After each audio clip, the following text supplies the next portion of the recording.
देखिए, जिस तरीके से मर्यादा को तार तार करता ये बयान जो सामने आया लालू प्रसाद यादव का कार्यक्रम था महिला संवाद को लेकर के, और नीतीश इसमें शामिल होने के लिए जा रहे थे, लेकिन लालू प्रसाद यादव की तरफ से जो कहा गया इसके क्या मायने हैं? देखिए, चौंकाने वाला बयान है और इस तरीके का बयान जो कि खुद मुख्यमंत्री रहे हों लालू प्रसाद यादव, 7 साल उनकी पत्नी बिहार की पहली मुख्यमंत्री रही हैं राबड़ी देवी, 7 साल वो भी मुख्यमंत्री रही हैं। और जैसा कि अशोक चौधरी अभी बिहार के रूरल वर्क्स मिनिस्टर हैं, उनसे बात कर रहे थे, लालू यादव के घर में 7 बेटियां हैं, न जाने उनके मनस्थिति पर क्या असर पड़ रहा होगा। ये चौंकाने वाला बयान है। लालू यादव इस तरीके से बयान देते हुए दिख रहे हैं जैसे आंख सेकने जा रहे हैं, लग रहा है जैसे अनौपचारिक रूप से ड्राइंग रूम में क्षेत्र के लोगों से या पॉलिटिकल सर्कल में बातचीत कर रहे हो। तो बीजेपी और जेडीयू दोनों ने प्रहार किया है कि कैसे बिहार के लोगों को शर्मसार किया है लालू यादव ने। इस तरह का बयान देना बिल्कुल अमर्यादित है और राजनीतिक गलियारे में इसकी भर्त्सना हो रही है। और जेडीयू ने तो यहां तक मांग कर दिया है कि अगर लालू यादव जल्द से जल्द इस बयान को लेकर खेद प्रकट नहीं करते हैं, क्योंकि नीतीश कुमार महिला संवाद यात्रा निकाल रहे हैं और महिलाओं के सशक्तिकरण के लिए काफी कुछ काम किया है, जैसा कि जेडीयू कह रही है, और उसके लिए एक आंदोलन छेड़ा जाएगा अगर माफी जल्द से जल्द नहीं मांगते हैं तो।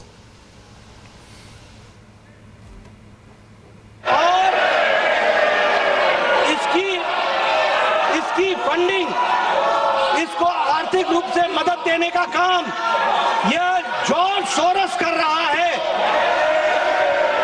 मैं जानना चाहता हूं कांग्रेस पार्टी का और जॉर्ज सोरोस का क्या रिश्ता है।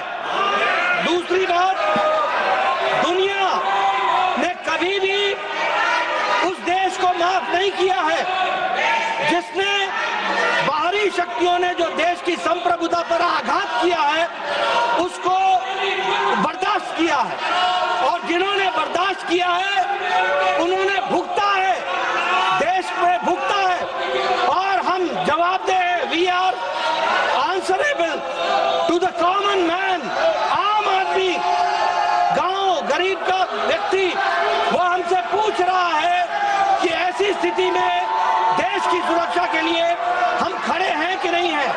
मैं उनको विश्वास दिलाना चाहता हूं कि भारतीय जनता पार्टी खड़ी है। दूसरी बात, अध्यक्ष महोदय, जो भारत की आर्थिक जगत में सफलता मिली है, आज हम 11वें स्थान से 5वें स्थान पर पहुंचे हैं आदरणीय प्रधानमंत्री मोदी जी के नेतृत्व में, और हम बहुत जल्द ये तमाम षड्यंत्रकारियों के बावजूद भी हम तीसरी आर्थिक महाशक्ति बनने वाले हैं। ऐसी परिस्थिति में जो लोग इसको रोकने का षड्यंत्र कर रहे हैं, दुनिया हमसे पूछ रही है कि कैसे ये हो पाया है। मैं कहना चाहता हूं, हमारे लोग उद्वेलित हैं, चिंतित हैं, और हमारी जवाबदेही है कि इसका जवाब हम साधारण लोगों को दे सकें और देश मोदी जी के नेतृत्व में सुरक्षित होकर के आगे बढ़ेगा। इस बात को कहना चाहता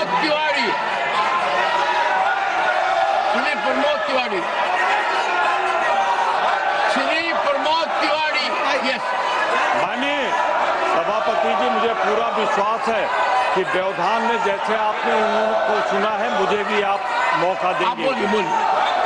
जो कुछ भी नड्डा साहब ने कहा है पूरी तरह गलत, बेबुनियाद, सतही, घटिया आरोप है। मैं इसका खंडन करता हूँ। दूसरा, मैं स्पष्ट कर दूं कि जैसे वो कह रहे हैं उन पे आधार नहीं, हमारे पास आधार है। एक न्यायालय ने संज्ञान लिया है 23,000 करोड़ रुपए की रिश्वत भारतीय जनता पार्टी की सरकार को दिया गया है, इनके अधिकारियों को दिया गया है। अडानी मुद्दे पर आप चर्चा कराइए, हम अपनी बात रखेंगे और सरकार को पूरा मौका मिलेगा। इन्होंने 23,000, अडानी ने 23,000 करोड़ रुपया मोदी सरकार को दिया है, ये मेरा निश्चित आरोप है। मैं साफ कर देना चाहता हूँ,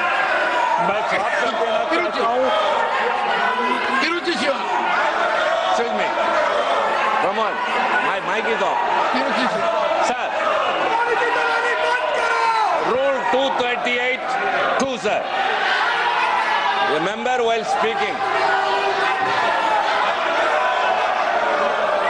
238-2, sir. Yes. A member while speaking shall not make a personal charge against a member. Sir, the leader of the house is a very senior leader, very seasoned leader, and he is very experienced. He mentioned the name of the leader of the opposition in the other house, in this house, sir, so that cannot be. It is pointed to one member, maybe any house. He is a member of that parliament, and here, that cannot be, sir, as per the rules. Kindly explain what all have been mentioned about an individual, sir. Honorable members, Honorable Tiruchi Shiva.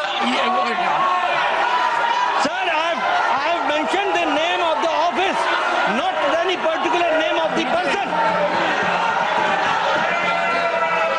Honorable members, the point of order raised by Sri Tiruchi Shiva is an important point of order. I reserve my ruling and will give it earliest. It will help us go a long way. I reserve my ruling on this point of order.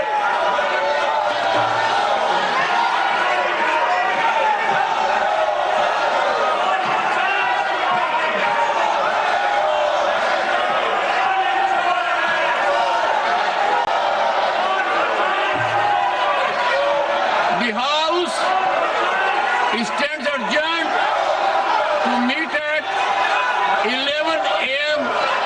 on Wednesday, the 11th of December 2024.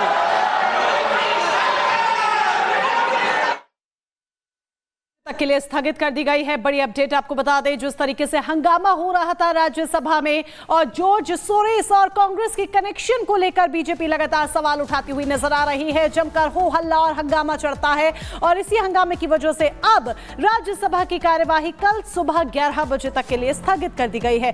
George Soros और राहुल गांधी के connection को लेकर BJP बार बार हमलावर है, बार बार सवाल उठा रही है, चाहे वो राज्यसभा के माध्यम से हो, सदन के माध्यम से हो या प्रेस कॉन्फ्रेंस के माध्यम से ही क्यों ना हो, बाकायदा प्रूफ और कनेक्शन को लेकर तमाम सवाल उठाती हुई भारतीय जनता पार्टी नजर आ रही है। लेकिन वो कांग्रेस, वो विपक्ष जो अडानी के मुद्दे पर बार बार सवाल करता है, आखिर चुप क्यों है? बड़ा सवाल यहां पर खड़ा हो जाता है। और इस बीच एक बड़ी खबर, कांग्रेस और सोरेस का आखिर क्या रिश्ता है? जेपी नड्डा ने इस सवाल किया है।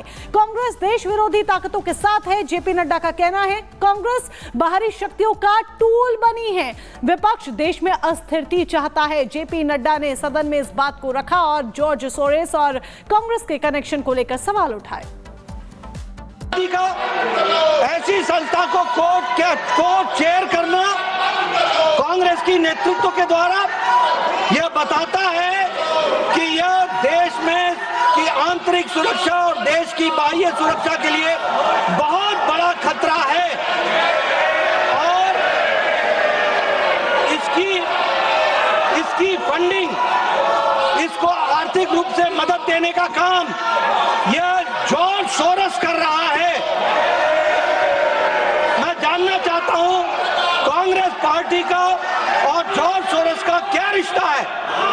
दूसरी बात, दुनिया ने कभी भी उस देश को माफ नहीं किया है जिसने बाहरी शक्तियों ने जो देश की संप्रभुता पर आघात किया है उसको बर्दाश्त किया है और जिन्होंने बर्दाश्त किया है उन्होंने भुगता है, देश में भुगता है और हम जवाबदेह हैं। We are answerable to the common man.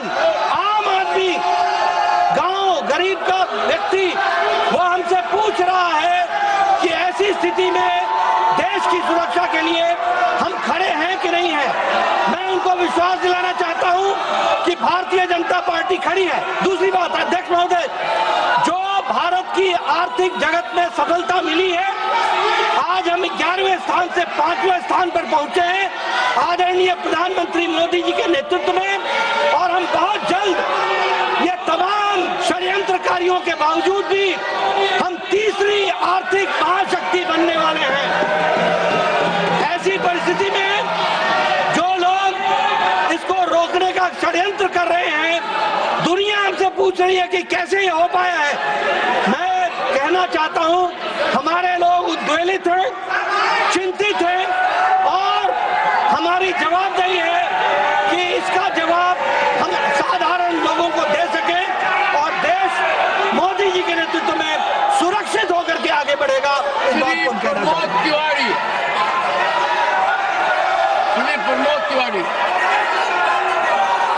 Shri Pramod Tiwari, yes. माननीय सभापति जी, मुझे पूरा विश्वास है कि व्यवधान में जैसे आपने उनको सुना है, मुझे भी आप मौका देंगे। बोलिए। जो कुछ भी नड्डा साहब ने कहा